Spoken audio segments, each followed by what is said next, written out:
Mm-hmm. All right. So I'm going to do the first presentation. And I'm going to talk about replica wormholes. So replica wormholes are what appears in the Euclidean path integral that gives rise to the island formula that we talked about last time. So maybe I'll start by reminding you what the island formula is supposed to be. We have a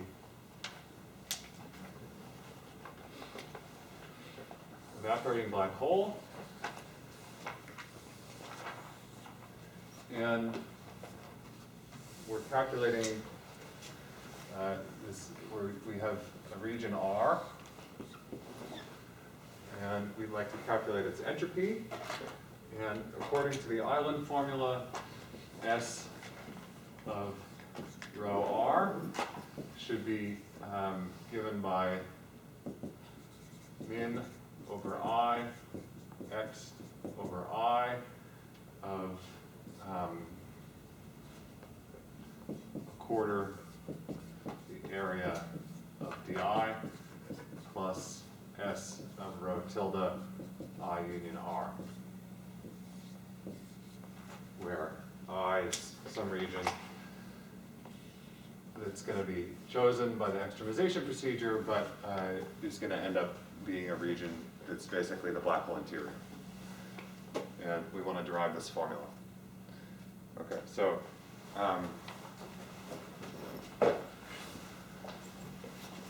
we need to study a Euclidean path integral, and this way that I've described a collapsing black hole is not a particularly Euclidean, okay, there is no nice Euclidean path integral for this collapsing black hole.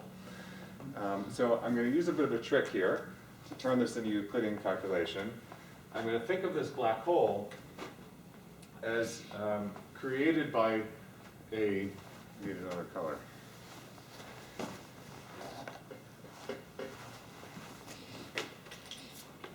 So I'm going to think of this black hole as being created by an operator insertion down here. Because operator insertions are something that we know how to do in Euclidean signature. We just insert an operator in the Euclidean path integral. The reason this is a bit of a cheat is because when you insert an operator in the Euclidean path integral, well, let me write the Euclidean path integral. So the Euclidean picture that we're going to be working with looks like this. This is now a picture of RD. Well, it's topologically RD. So there's a t equals 0 slice, and we're going to insert some operators. We're going to insert an operator at that x. Doesn't really matter what operator, just some operator that injects a lot of energy. We're going to insert that operator in the Euclidean path integral.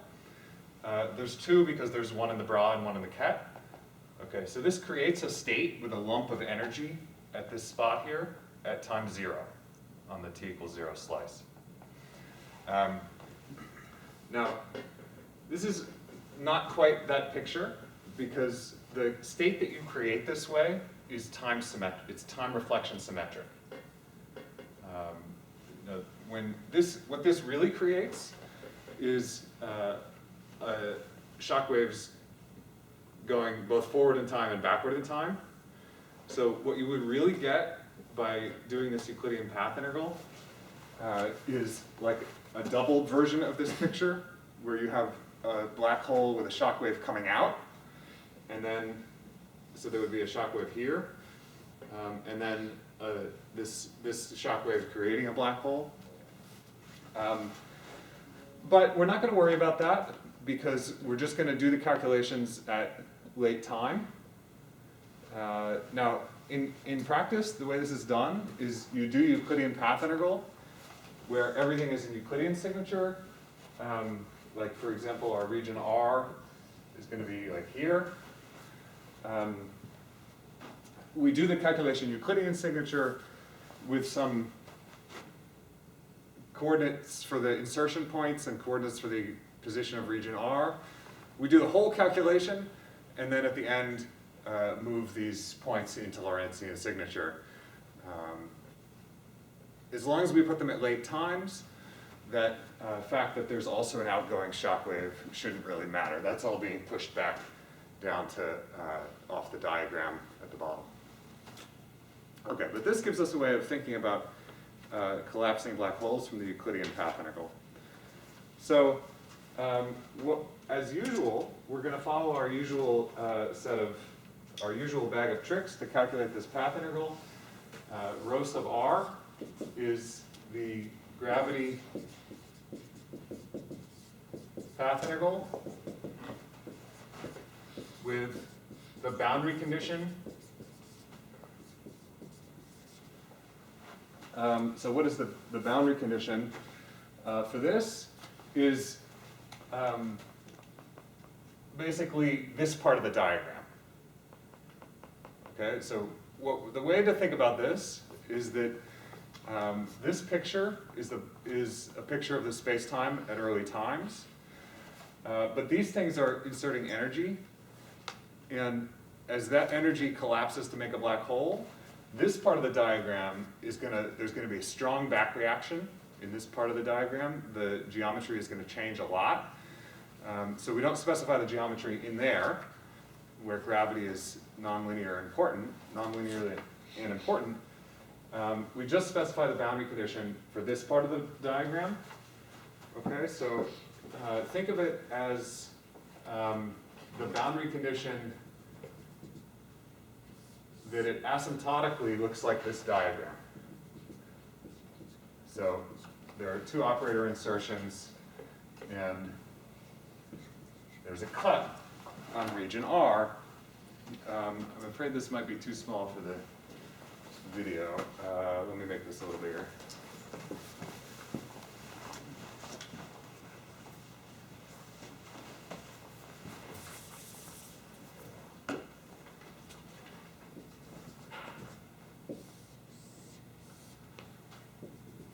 Okay, operator insertions, and there's a cut in region R.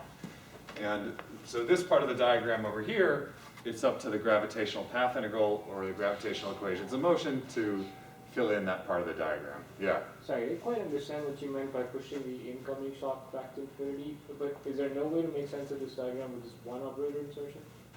And just not have that? No, that would, well, that wouldn't help. It's not that this operator insertion, like one is the forward in time, the other is the backward in time. Even one operator would have both shock waves. The reason I'm doing two operators is just because I want to calculate the von Neumann entropy in some state, and then I have a Bra and a Keck for the preparation of that state. And so what did you say about pushing that off to infinity? Like, how does that work? At the end of the calculation, so these operators are in Euclidean, but at the end of the calculation, we're going to push them down to here, in Lorentzian signature, and there's secretly another shock wave, but it's down here, and all the effects of that shock wave are pushed down to minus infinity on this diagram, so that we don't need to worry about them. Yeah. Is the amount of energy added by these operators finite? Yes.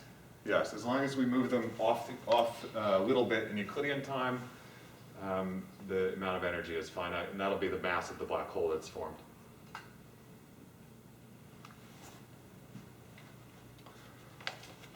Are these like very special operators that you're using? No, just like a scalar field phi of x inserted at that point will do the trick. Because normally if you were to do like the mode expansion of like, the local operator of phi of x, you would get like overlap with arbitrarily high modes. Well, if you insert it in real time, if you insert phi of x in real time, you create a non-normalizable state. But by moving it off in Euclidean time a little bit, those modes get damped, and that creates a finite energy normalizable state. Okay. The energy of this will have a 1 over this Euclidean time offset in it. Okay, so we want to calculate so that would be rho r. We want to calculate the von Neumann entropy of rho r. So I think I want, well, let me reuse this diagram and just write it this way. So trace, we're going to use the replica trick, as always. So trace of rho r to the n is the path integral with boundary condition, which is n copies of this glued together. Usual trick. Okay, so we take another copy,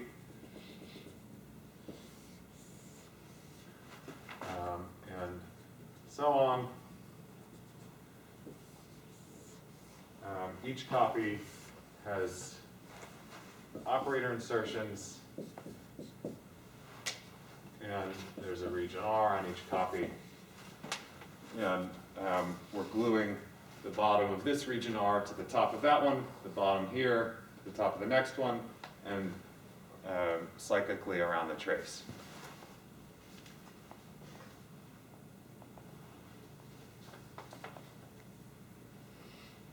Okay, what I mean by this equation is that we're supposed to calculate trace of rho r to the n.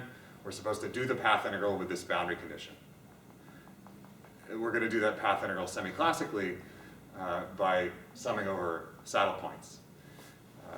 So we don't know what all the contributions to this path integral are, but I'm going to write two of them, and those are going to be responsible for the two contributions that we discussed in the island formula, the trivial island and the new important island. So the trivial one comes from the obvious diagram. Okay, so there's one obvious way of finding a saddle point for these n copies, and that's just by letting the n copies make n independent black holes. Okay, so we just fill them in like this.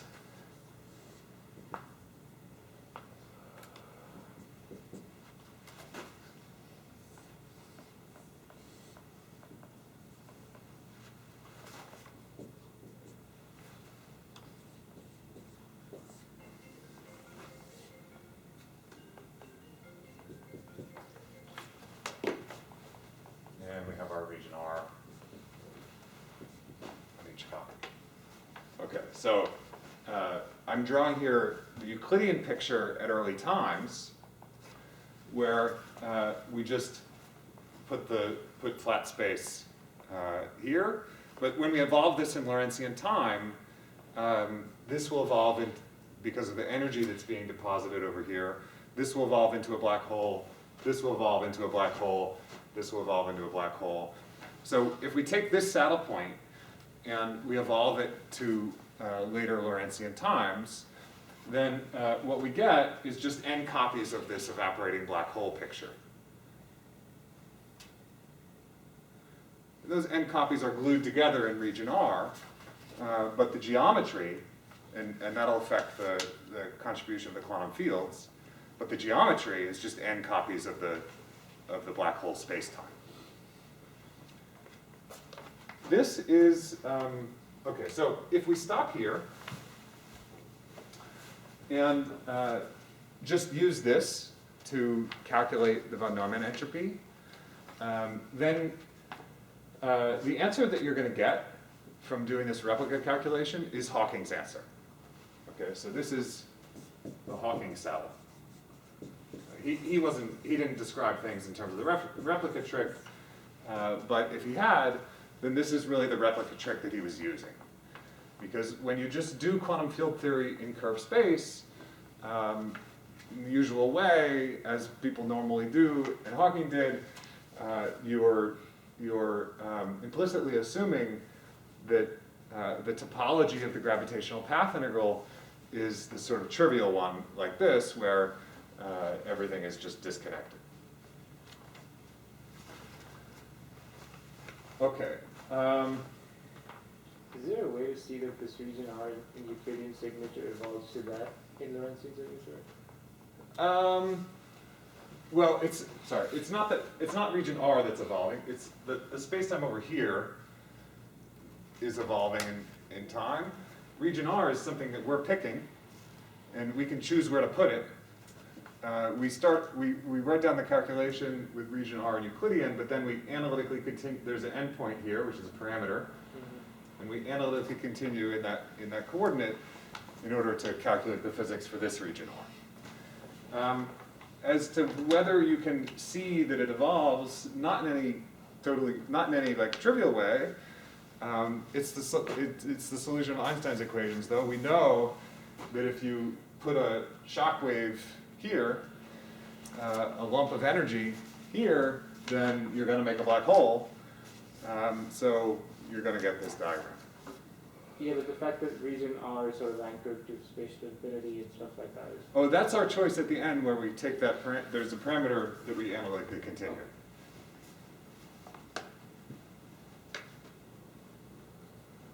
Okay, so that'll give Hawking's calculation.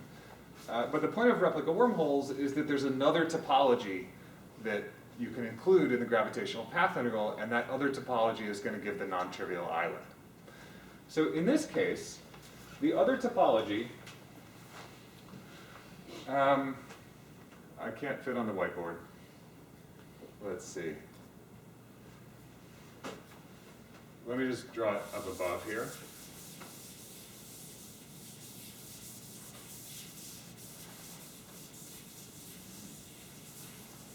I lost my black hole.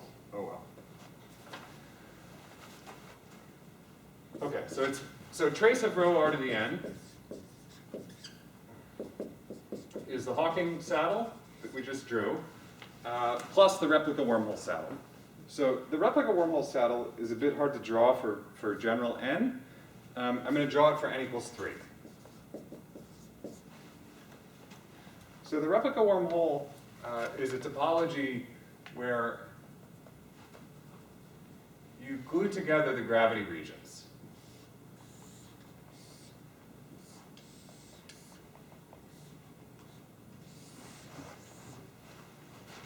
Okay, so there's a region. Each of these is one of these boundary conditions. So operators are inserted, and there's a region R in each of these exterior regions. And what I'm drawing here is just the topology of this solution. Okay, so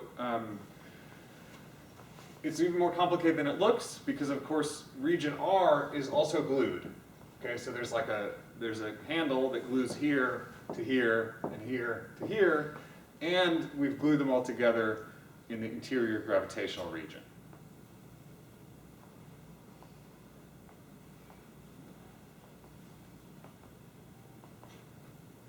So there's potentially contributions to the gravitational path integral with this topology. To give a little bit more intuition for what this looks like, I want to take this topology, evolve it to late times. So I claim there's a saddle point that looks like this. I'm going to take that saddle point, I'm going to evolve it to late times, and then draw the spatial slices of that geometry. At the same time, I'm going to discuss the Hawking. If you take this Hawking saddle, you evolve it to late times and draw the spatial slices. So let's start with the Hawking one, and then we'll do the replica wormhole one. So a spatial slice of the Hawking geometry. A spatial slice in this picture means something like that. But we're going to do it at late times. Okay, so that is going to be a black hole.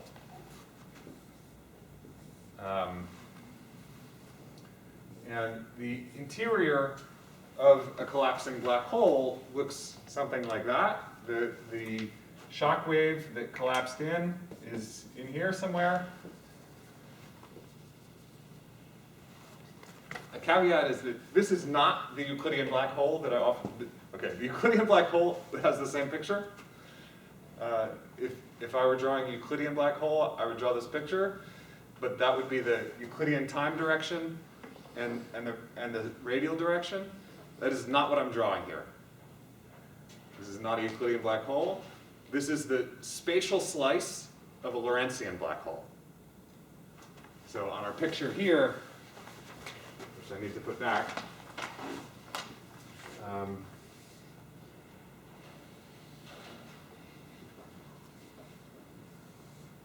what I'm drawing is a slice that does this.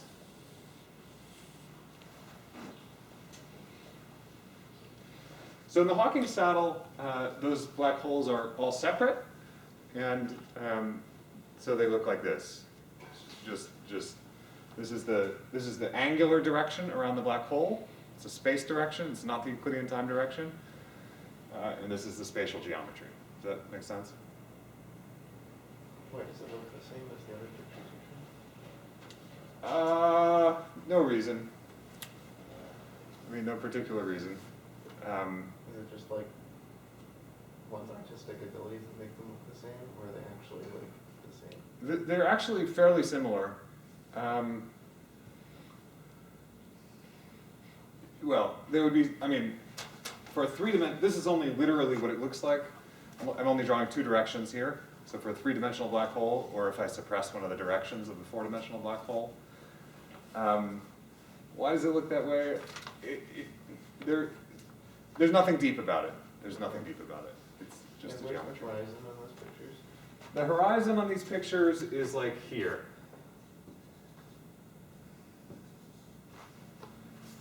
Here. So that's just some point in the middle. Does that make sense? Now let's do the same thing for the replica wormhole. So the spatial geometry of the replica wormhole is like this.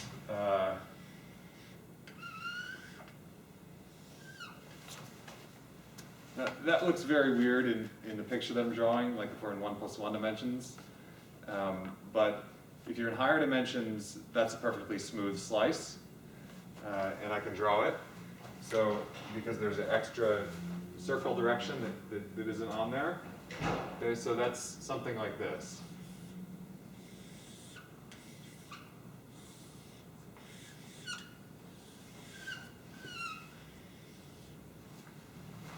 Sorry, this is not going. Let me get a different green.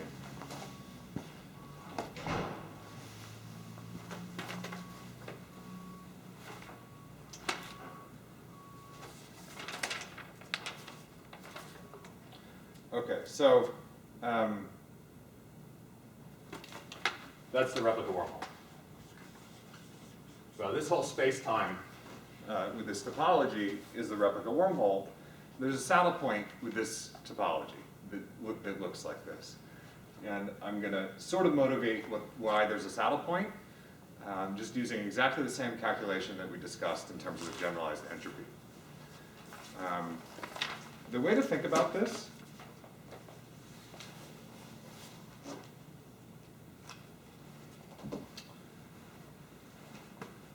so these pictures get hard to draw, especially when you want to analytically continue in n. So I'm going to simplify things a bit so that we can analytically continue in n. Yeah. Yeah, so the bottom spatial slices, those have curvature singularities at their origins? No, because it's not, the curvature singularity is up here. Oh. I mean, so the way to think about this is that as the black hole evolves, this part here is like the thing it's kind of getting stretched out, and it'll eventually shrink to 0 radius in this direction. Okay, That's the singularity. I see.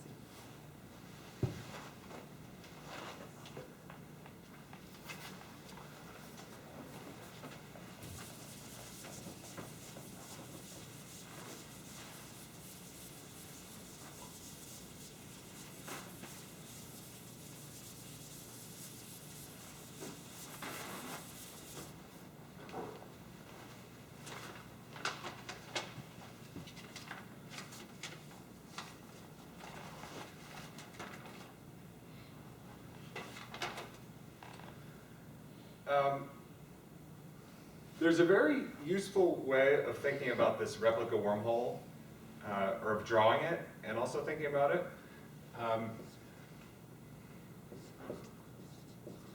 So if we think of the Hawking contribution as being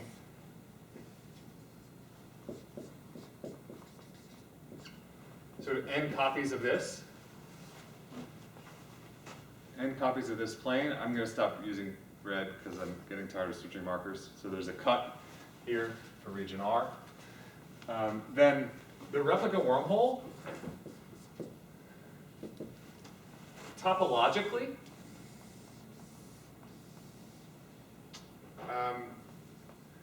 it looks like the following. It looks like there's another cut over here, and then we have n copies of that. So let me try to relate this to this is just another way of drawing the same figure that I had a minute ago. So let me explain how those are related. So we had a figure that looked like this.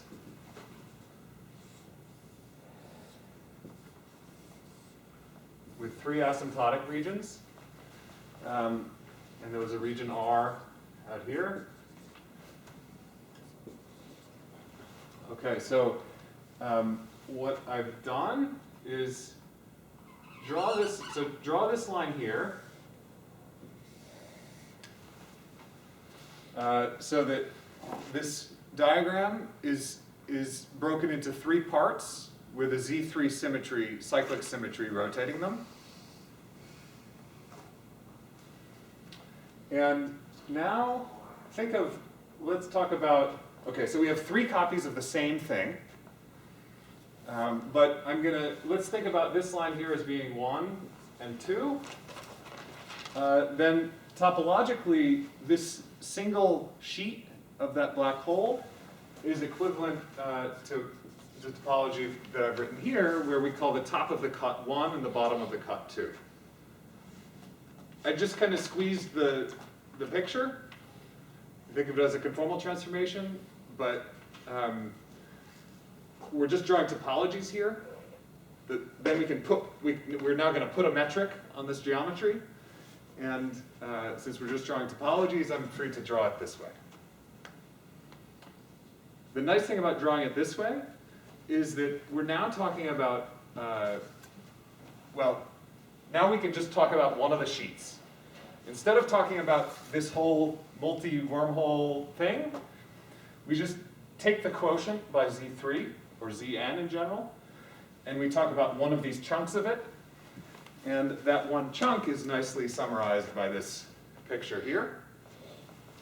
And now what we need to now do is to solve the Einstein equations coupled to matter, including quantum effects, etc. We need to do the path integral on this geometry here.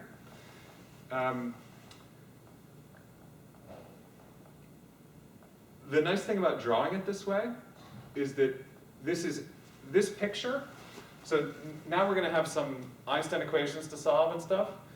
And there will be an n in them. There will be an n in those Einstein equations, coming from, for example, from telling you the boundary conditions as you go around this branch point here. But that n is now just a parameter and can be analytically continued.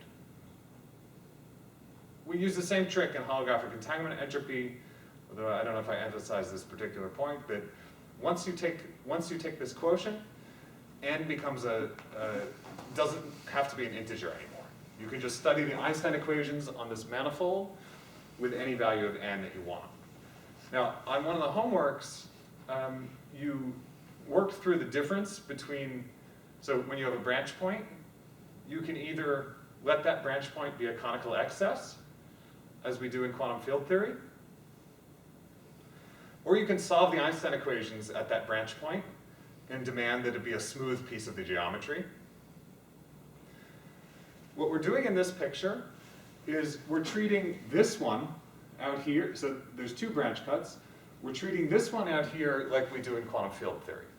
This one, we're actually fixing the geometry out here. We're not allowing gravity to back react, because this is part of the boundary condition. So we're fixing the geometry out here. So this is a conical excess, like when we do replica calculations in quantum field theory. This, however, is in the gravity back-reacting region, and therefore the Einstein equations will smooth it out. This is not a conical excess, it's a smooth point on the full manifold.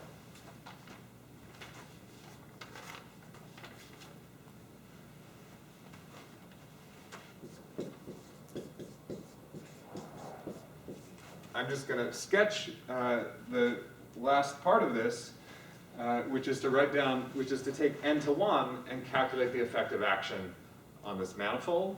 We've seen the same thing when we talked about holographic entanglement entropy, but let me just recap how that goes. The trace of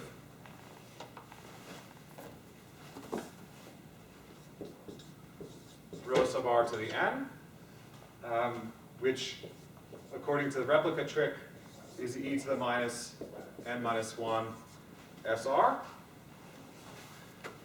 is given by the sum of these two saddles.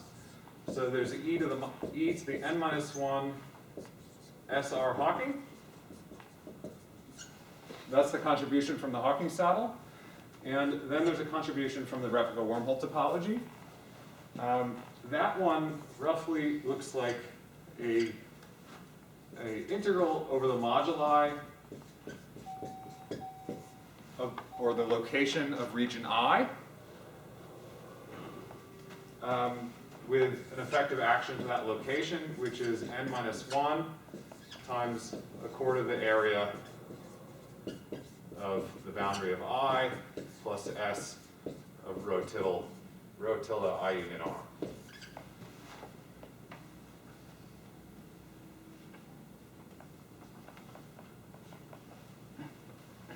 So this action here is what you get if you fix the location of region I and then calculate the path integral, including the contribution of the Einstein action gives the area term, and the contribution of the quantum fields gives the von Neumann term. The final step is to do the integral over moduli, and that just picks out the extremum. If there are multiple extremum, picks out the minimum. So this gives, well, this term here gives s of rho r island, or sorry, e to the minus n minus 1, s of rho r island. And now we have a sum of saddle points. We have a Hawking saddle plus a island saddle. Now let's think about the size of these terms.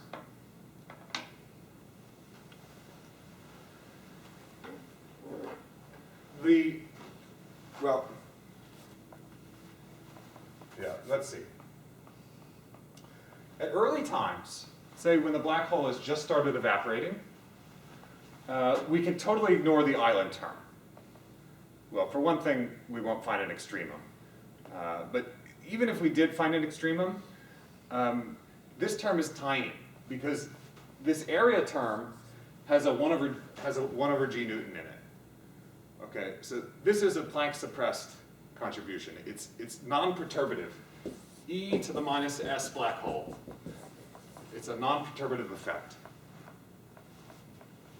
Whereas at early times, the entanglement entropy of the Hawking modes is 0. It starts out at 0 and it gradually grows. Okay, so the competition between these two terms works as follows.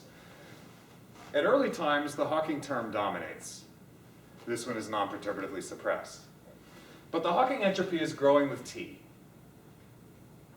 That was what led us into the paradox in the first place. And what's the nice thing that's happening is exactly the thing that's producing the paradox is also suppressing the Hawking saddle. So at late times, this thing is exponential. The contribution of the ordinary topology is exponentially small. It's that exponential suppression in time that's able to compete with the exponential suppression of a non-perturbative effect. Okay, so this goes as e to the minus number times t. This one is non-perturbative, but turns out to be not growing with time. In fact, it's shrinking with time because the area of the black hole is getting smaller. So the final answer, when you have a sum of exponentials like this, is that the S of R is just given by the minimum of these two terms, SR Hawking and SR Island, which is exactly the island rule and gives us the unitary page curve that we discussed last time.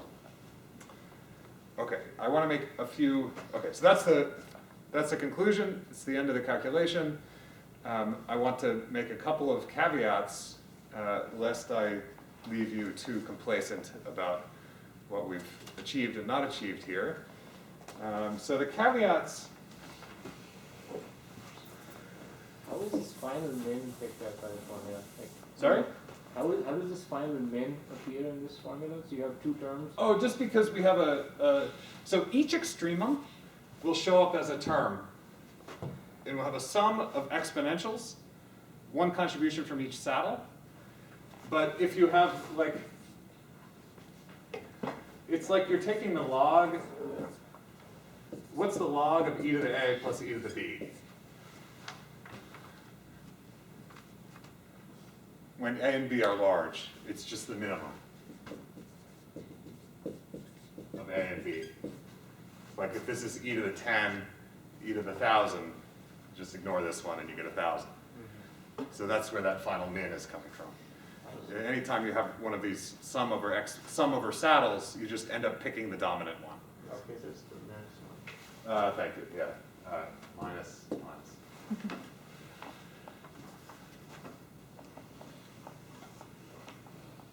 Also, one other question. So when you drew that Lorentzian geometry where things were glued in through the interiors of the black hole, Yeah. there's going to be a singularity somewhere there, right? True. Why doesn't he actually get like an infinite contribution from some part of that diagram?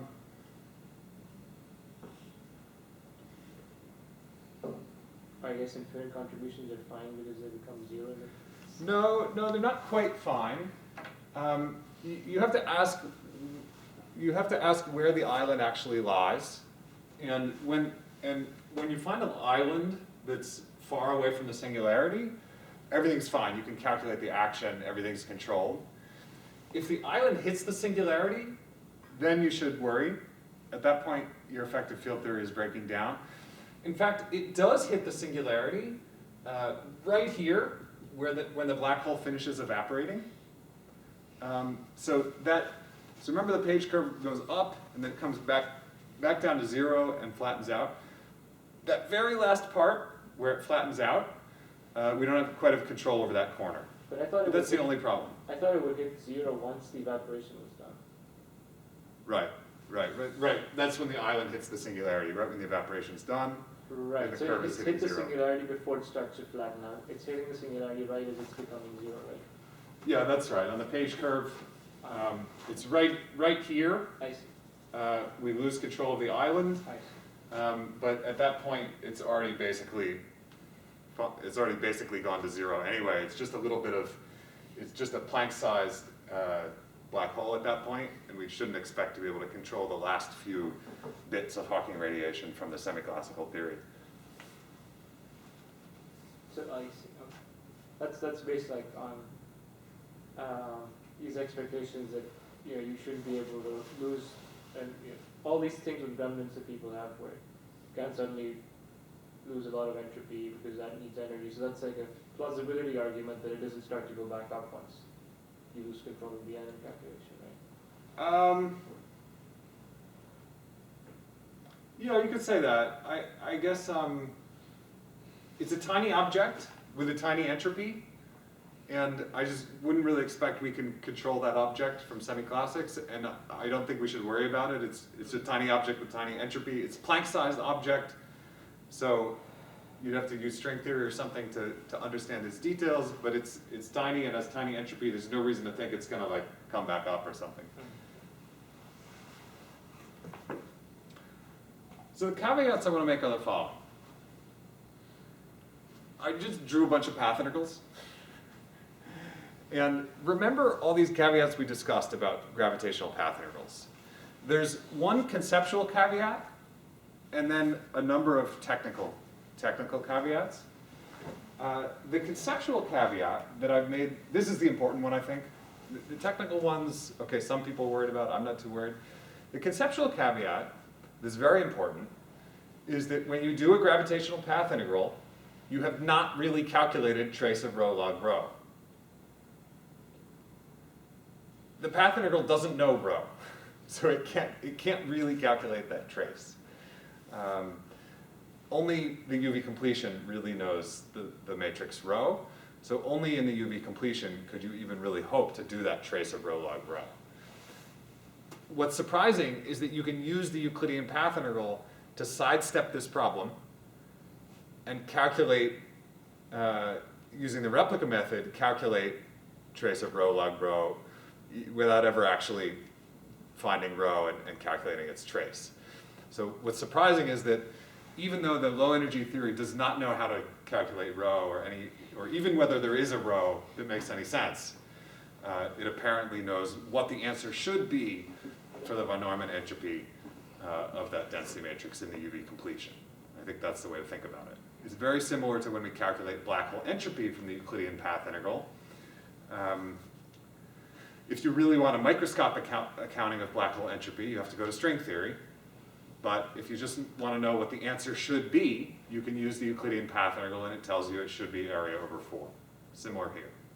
But now we're talking about the page curve instead of the regular entropy. Okay, so that's a conceptual caveat. The technical caveats are many. So one is that these calculations have only been done in a totally well-controlled way in a rather strange toy model, which is ADS2 glued to flat space. Can you really glue gravity to flat space? Well, I don't think there's a UV complete definition of how to do that. There's certainly an effective theory you can write down, but some people worry that maybe it's not a good model. Some of these calculations have been done with less rigor, however, in asymptotically flat black holes. The issue there is that gravitational path integrals in asymptotically flat space, as we discussed earlier, have all sorts of instabilities. Like the canonical ensemble doesn't make sense. There's the Jeans instability. There's all sorts of problems with gravitational path integrals in flat space. Now you can ignore those problems and do this calculation, and you do get the island rule, okay? You can just ignore all those instabilities and do this calculation, and you do get this answer. Okay, so that's promising, but the calculation is not totally well controlled because the canonical ensemble doesn't really make sense.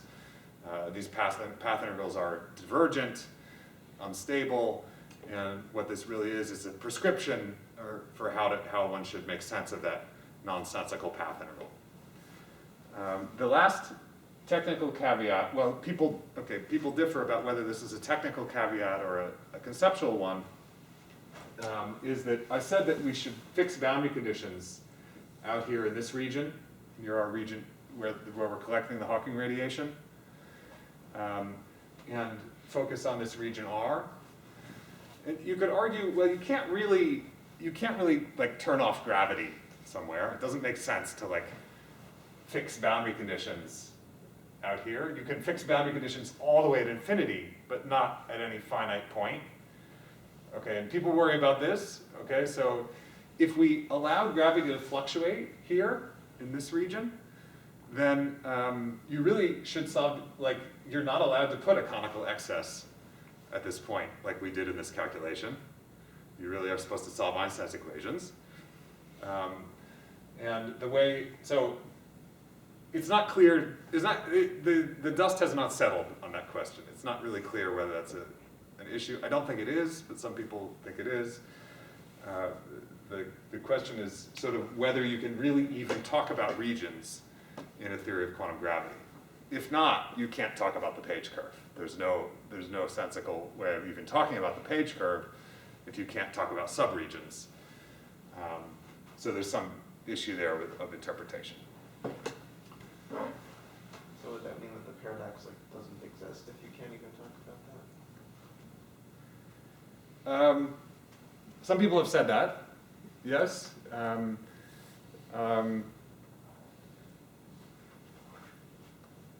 That's certainly not solving the paradox. That's just claiming that we can't phrase the paradox in a way that's totally rigorously well posed. Sometimes the way they explain this is by saying that because you cannot separate that region, the page curve is just a straight line. All the information is always at infinity, and so what is everyone talking about? The page curve is a straight line. I think that's just ignoring the issue. The issue is an issue of the quantum state of the matter fields, and I think, you know, when we scatter particles at the LHC, we don't worry that technically subregions in quantum gravity are ill-defined, and I believe that it's a equal. I believe this is a similar problem, but there are people who disagree with that.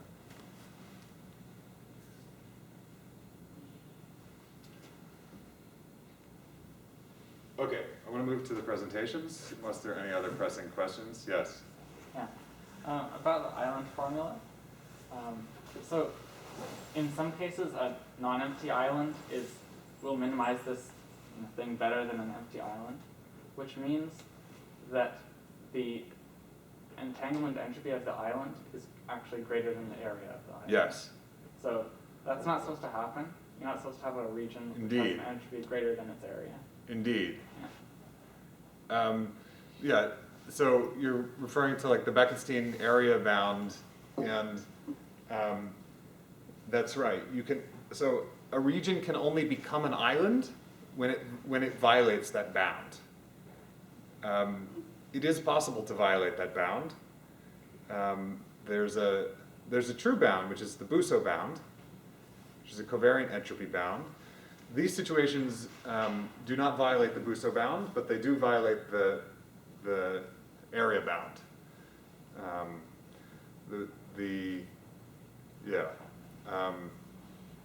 So it is possible to violate that bound, because the thing that, it's possible to violate that bound, and it does happen in a black hole interior. In fact, one of the reasons that Busso invented the Busso bound was because of counterexamples like the black hole interior, where the ordinary Bekenstein area bound gets violated. There are other situations in cosmology, so I think it's a really interesting question. Like, let's go back and look at all the situations where the Bekenstein type bound is violated. Basically, black hole interiors and cosmology are the main ones. And now you could ask whether this kind of stuff applies to cosmology. People have tried. So far, I would say that the results are unclear. There does seem to sometimes be some island effect, at least in universes that crunch. Not universes like ours that end up expanding, but in universes that return to a crunch.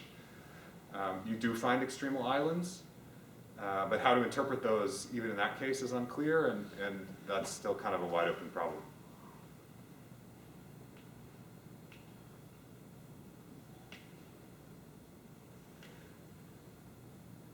All right, let's do presentations.